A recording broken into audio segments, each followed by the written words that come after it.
Hi everyone, thanks very much for joining us. We know that this is bank holiday weekend, Friday, and that it's almost the first bank holiday weekend we've maybe had a bit more freedom.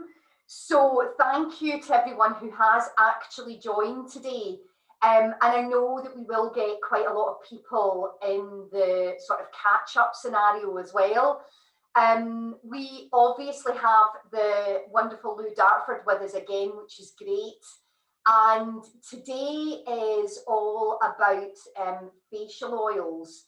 I just wanted to take just a few seconds really to talk about why we're doing this. So a lot of people, have asked me throughout my time with Beauty Kitchen, why would I give recipes and try and teach people how to make their own beauty products?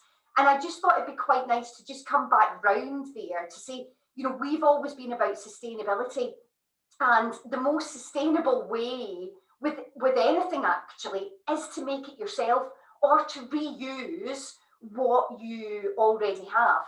And I know Lou's going to start the facial oils from the start, but I just wanted to mention that if you ever have any end products, particularly facial oils or body oils, because they're self-preserving and they preserve for such a long time, you can use them in, your moisturizer. If you wanted to, give some power to even your foundation. And even if you're trying to use the last of your foundation, sometimes you can just make more of it by putting some facial oil in it. So again, I just wanted to kind of mention that the reason why we're doing these is to create the community of DIY beauty. It just so happens that it's Beauty Kitchen that's hosting it, because that's always been what I've wanted to do. And I try loads of different products from loads of different brands.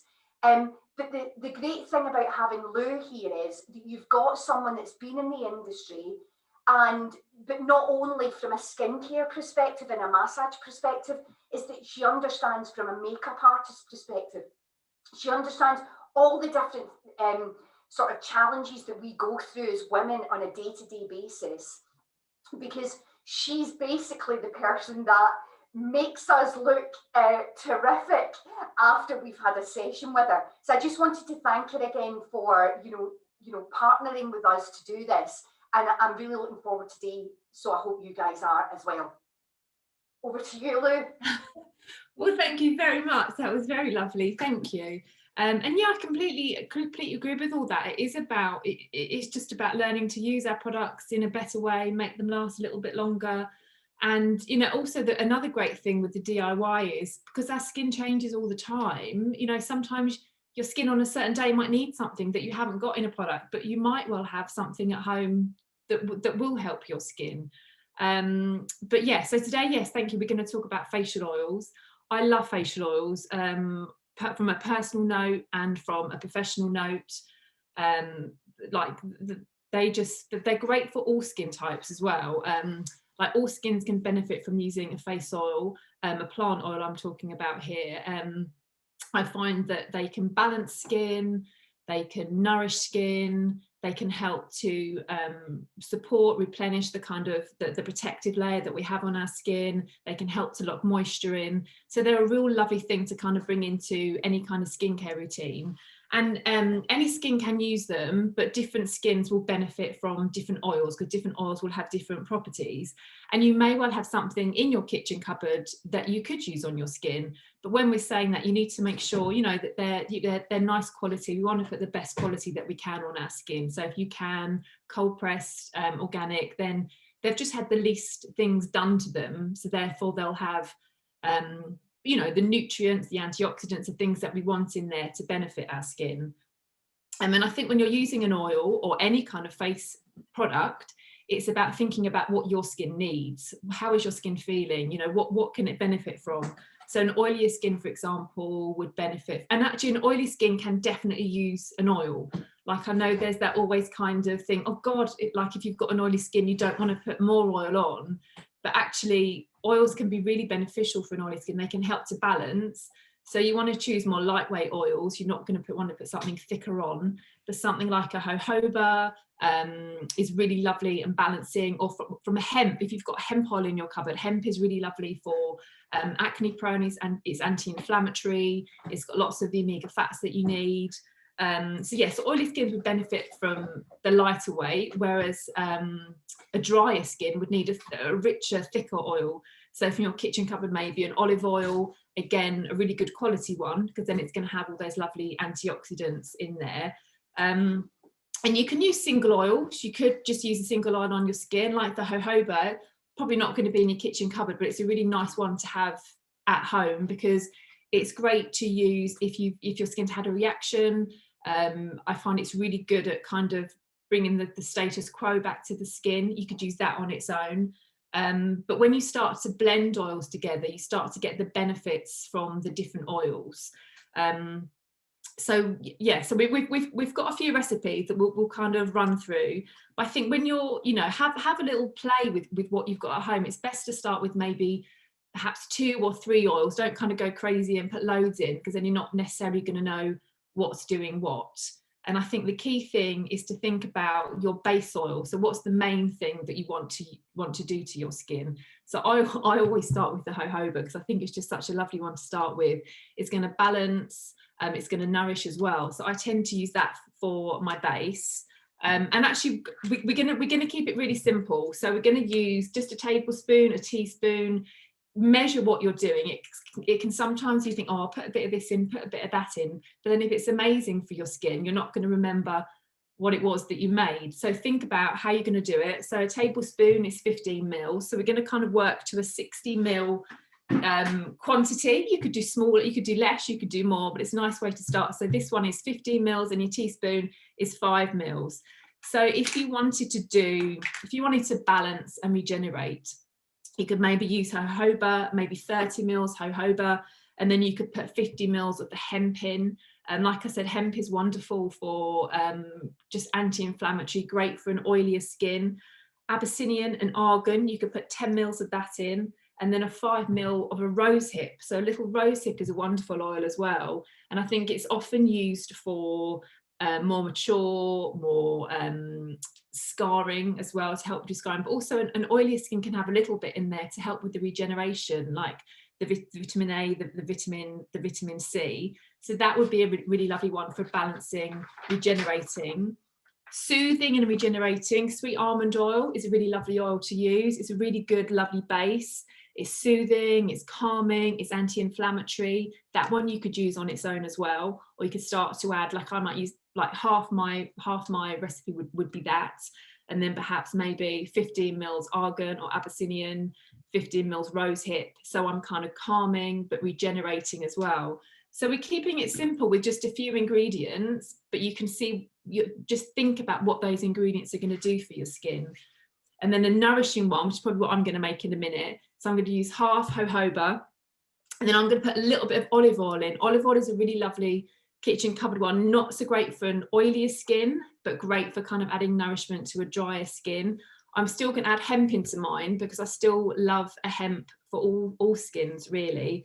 And then perhaps avocado might be one that you've got in your kitchen cupboard. It's quite a thick one, so you wouldn't do a whole thing with avocado, but it can be nice to pop a little bit in.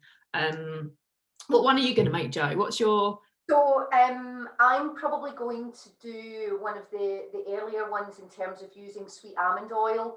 And what I'm going to so some of the speciality oils that Lou talks about, like Abyssinian oil, for instance, when you're getting that, it might seem quite expensive. So one of the ways to be able to spread the cost of what you're doing when you're making up a facial oil, or a lot of brands call them serums. Yeah, and a lot of the times people think, well, a serum must be different from a facial oil. Generally, it isn't. Generally, that is just a marketing term to be used to call it a serum. Is that if you plan to do this with maybe, a sister, an aunt, a mum, friends, then it means if you invest in, some of those speciality oils, then you can, do you know what I mean, play around with them. I'm a big lover of Abyssinian oil, but you probably already knew that. And there's a whole raft of reasons for that. Also, there's a couple of speciality oils that The Ordinary do, and they do at a really reasonable price on their website. So sea buckthorn oil that they do, which is a really lovely speciality oil. They suggest using that on its own. I actually prefer to add that in, similar to the sort of rosehip balance to it. So again, you've got the opportunity to sort of look around and make something that's personal to you. Yeah, and I think that's so nice to be able to make it yourself, because you can just really tailor it to your skin, and it doesn't have to be complicated, does it? Like it really doesn't. So I'm just going to mix mine in a glass jar that I've got at home, and I'm going to probably store it in there as well. And I'm going to go in and make mine. So I'm going to do 30 mils of jojoba. So I'm going to pop this one in. Pop it in here. And also these, like what you said earlier, these are great because they don't need a preservative. Obviously you want to make sure that you're using like really, really nice, fresh quality ingredients as well. But because you don't need it, you don't have to worry about it going off. Although you can put a little bit of vitamin E in, can't you, to help them going rancid a little bit. Yeah, you can. The other thing to remember about oils is the reason why they're so good for your skin is the absorption rate. So the way that the molecules are made from a chemistry perspective, it means that it's small enough for there to be, true absorption, which is slightly different from emulsions. And that's where a lot of the times when you get into emulsions, as in creams rather than oils, when you look at lots of beauty brands and their formulations, there might be what seems like a really complicated formulation in there. And the reason for that is that when you make a cream, to make sure that it will be absorbed by the skin, there has to be certain elements in there for that to do that. What you've got with a facial oil, because of the molecular size, is you've got a purity that comes with that. And I just think there's something really lovely about less ingredients, gives you sort of more for your skin. Yeah, and I find when I put them on, like it's almost like the skin just knows what to do with it. Like the skin recognizes, doesn't it? Like jojoba, and I think Abyssinian oil, isn't it? The molecular structure is so similar to our sebum, isn't it? Yeah, that's it. So and that's what it does. So your skin then recognizes. So what you've got to remember is, your skin is and what's on it is a microbiome. Yeah, so I can't remember the number offhand, but it's something like there's 70% of something else living on your skin. Doesn't matter how clean you are, that's just fact. And what you've got to do is try and work with that microbiome. And that's the great thing about oils, particularly jojoba oil, Abyssinian oil, argan oil, because they work in harmony with the way that your molecular structure and your microbiome is with your skin. And it's just around, it's similar to, food. There's some things that work really well with your body, and then there's some things that give you a sore stomach, and other things that go with it. So it's trying to find that balance of what's right for you. And that's where being able to do it on your own, you can then taste and learn. Yeah, because that's the thing, because often if you buy something and it's got lots of oils in it, you're not going to know exactly what works for you. But by testing little ones, like trying a couple at a time, I've actually got a sea buckthorn here, which I had actually forgotten that I had. I just wanted, because the colour is quite, I'm showing you the colour. The colour's amazing. And I think that's the other thing about not using much of it, because it can take a little bit to get that, similar to carrot oil, getting it into your skin. Yeah. But this is such a beautiful, making me more yellower than what I am, but it's such a beautiful oil. And also it's fun to make your own, isn't it? Like it's kind of, like self-care is, we all know how important self-care is, taking the time to do some nice skincare, but actually taking that little bit step further, it becomes a bit more fun, doesn't it? Like a bit more creative, which is another form of self-care. It is. It's part of well-being. Again, it's always been related, for me, it's always been related to food aspects. I mean, that's why the name Beauty Kitchen is Beauty Kitchen, because it's so in tune, nutrition, your health and well-being, and then the actual efficacy of a product. It's all about doing as much as you can to be as healthy as you can. And we all fall off the wagon, you know, at some point.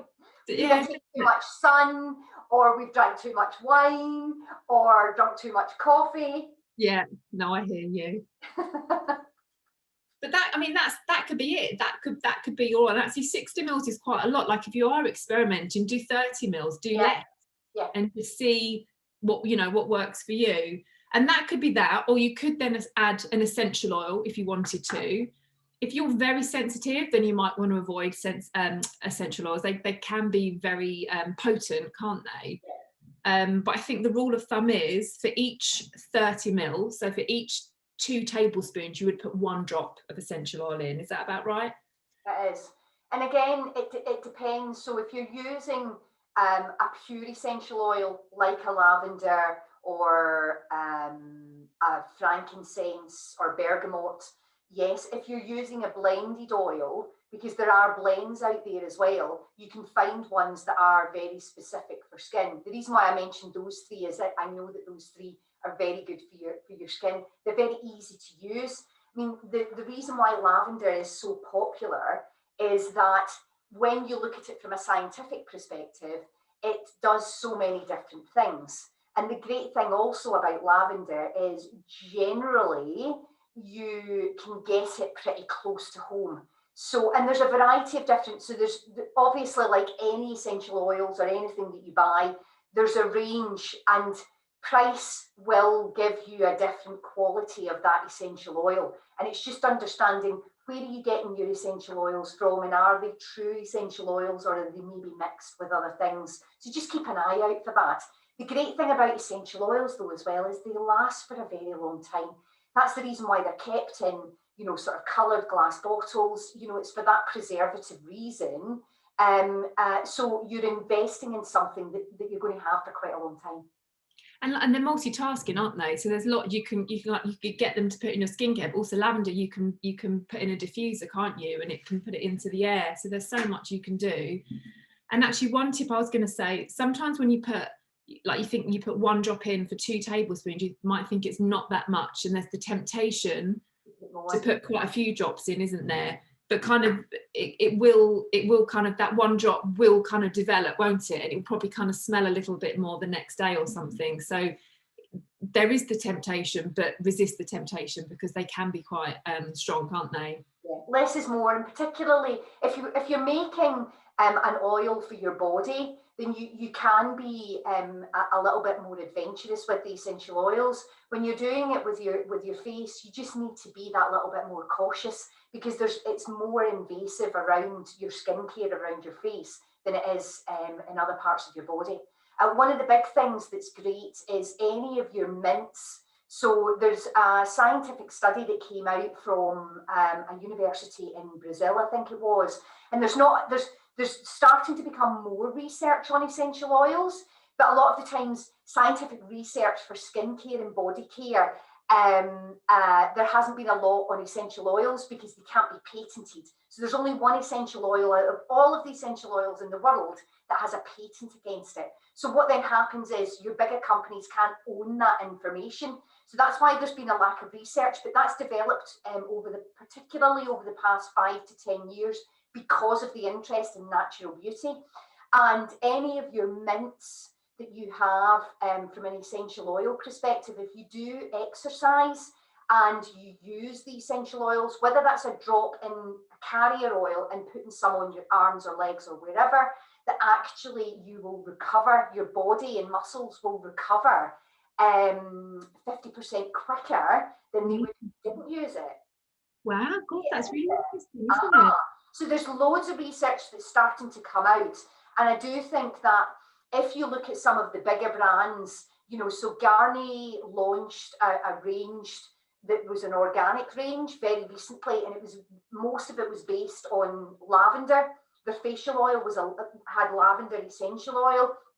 And so they're starting to obviously be interested in the research. But what's great about having a larger brand, having the organic certification and using essential oils, is that they then make it accessible to more people.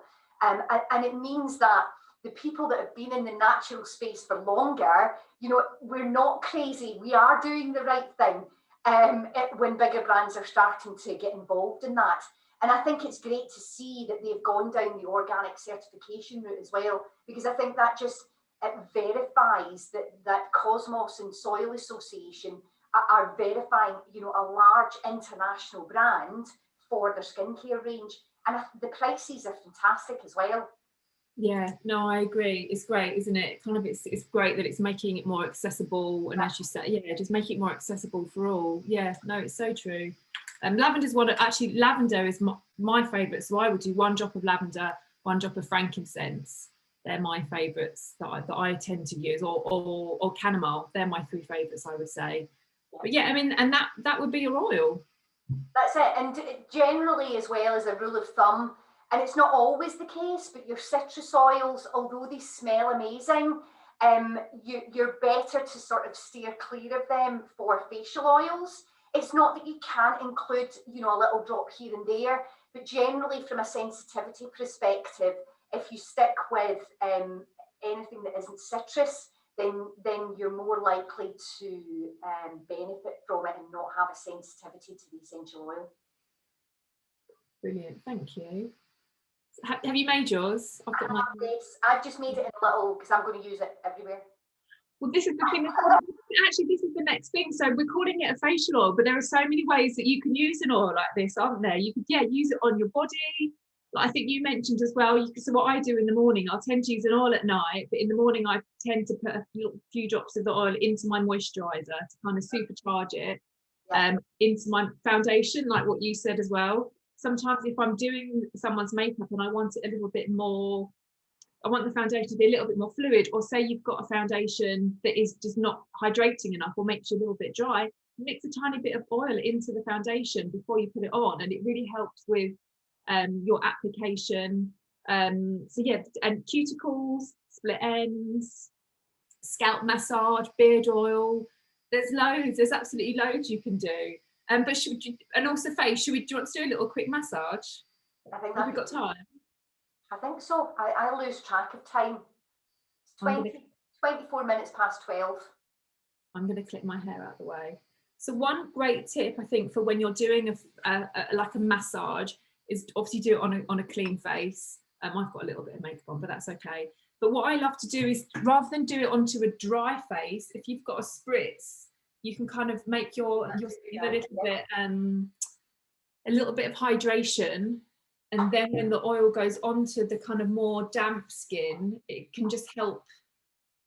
It can help with the application. It can help with hydration as well. So I've got the Super Glow Mist. And if you haven't got a spritz, that's fine. You can just, if you've just washed your face, you know, don't dry your face completely. Just have a little bit of, wet still there. And then you're going to get your oil.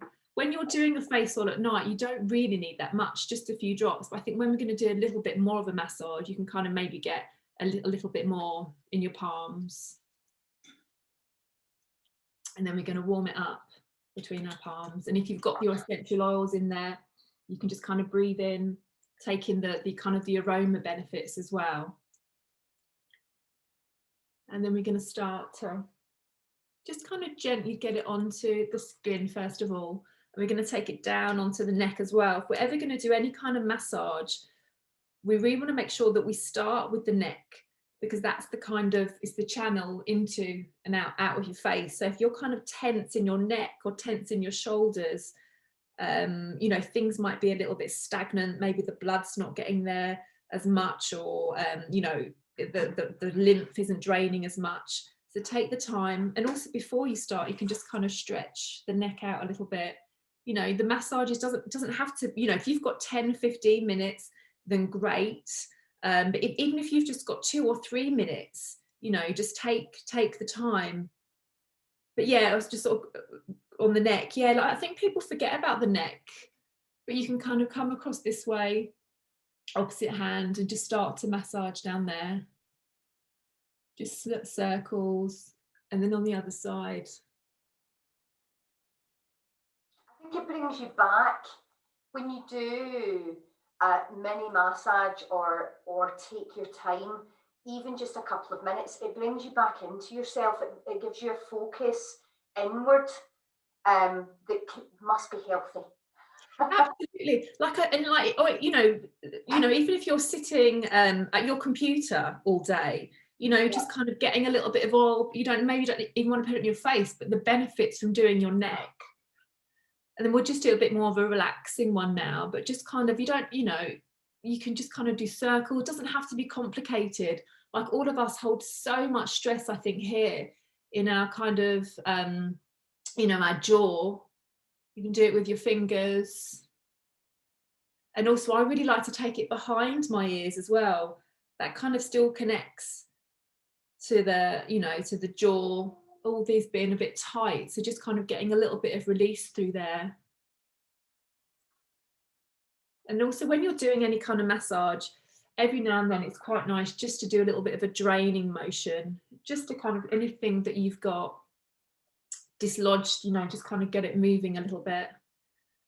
We can take it under the eyes. Use your ring fingers under your eyes. It's the weakest finger. And then take it up onto the temples. Even just if you've got, 30 seconds round this area, kind of the eye strain from the computer, from phones. If you can feel a headache coming, just kind of massaging. We hold so much tension up here. You can go into the hair. If you don't mind getting the oil into your hair, and it's really worth kind of going back into the hair, because the muscles go right back into the scalp as well. Like, they don't just stop on the face.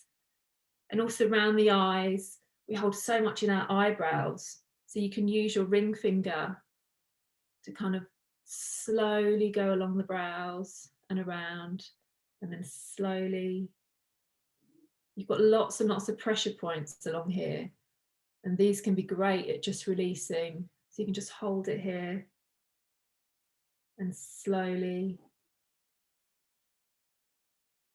and take the time to do it. And you can pinch the brows as well. This feels really nice. Like, if you've been looking at something for too long, just gently pinch the brows. This releases so much.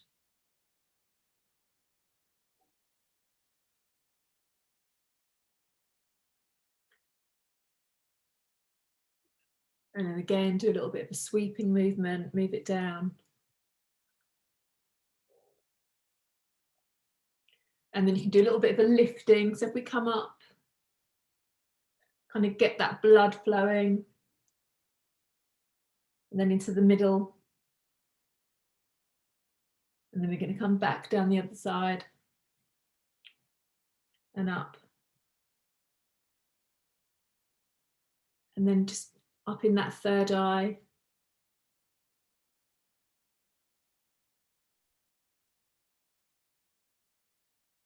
And again, just come back to the eyes. I think it's really nice just to kind of release anything here. That temple. Everyone knows how good it feels just to kind of rub that temple area.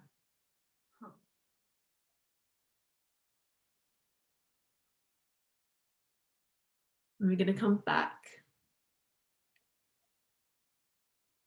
to that jaw again.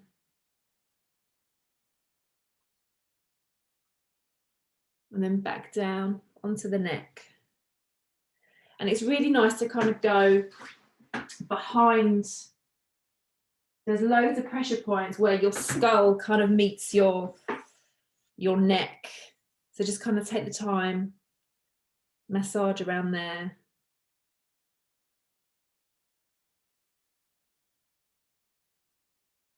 And then down. Do one more on the neck again. Your neck should feel a little bit lighter now.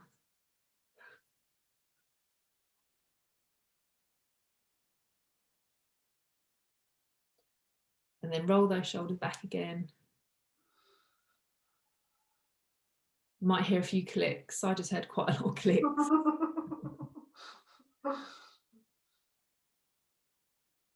And there you go, just a couple of minutes of that, but it is just hopefully enough just to kind of, bring you back, ground you a little bit and get that blood flowing. Yeah, and the rest, onto hands, up the arms, elbows.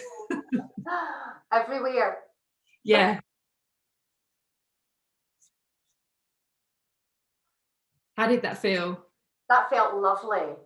I think you just appreciate the sort of simpleness of what facial oils can bring, really. Yeah. No real complication in the formulation, and you can keep it as simple as you would like Yeah. to have. And I think they're multifunctional, so you can use them anywhere, which is why I'm so glad they made such a big comeback over the last few years. Yeah, definitely. Yeah. And that's the thing. And I think as you do get a little bit more confident, like you could, like what you said, like obviously the Abyssinian and the Argan, they are more investment oils, they're not your kitchen cupboard. Yeah. But kind of get used to the kitchen cupboard ones. But then as you get to see what your skin likes, you can invest in something like that and have a play around, can't you? Yeah. And I think when you're buying anything off the shelf, do you know what I mean? Whether that's from Beauty Kitchen, Garnier, or anywhere else, the reason why you're doing that is generally convenience, but it might be because of the active ingredients that can be involved. And that's the other great thing about facial oils. When you're a formulator, oils are great to get active ingredients into. And the active ingredients are not generally something that you can just get off the internet, although there are some out there. And your rose hip, for instance, would be classed as an active ingredient as part of your facial oil. But some of the more specific ones that you find on ready-made, shelf-ready ones, it's generally active ingredients that you wouldn't be able to necessarily get hold of. But yeah, somebody said, love having the lavender on my hands going to bed so that I can smell it as I sleep. That's a great idea. I don't know if there's any questions. So somebody's asked, what's your fave essential oils to use? My three are frankincense, lavender, and chamomile, and so I put them in like skincare, but I also burn them. Although I don't burn them, I put them in a diffuser. So I put them, if my daughter has a cough, I put them in the diffuser. I'll put the chamomile on a tissue. So they're my three. What are yours? Yeah, so lavender's up there just because of its multifunctionality. And I do think that it's if you've got lavender, but you've also got a lemon oil. I know I said stay away from citrus, but I just really like that blend.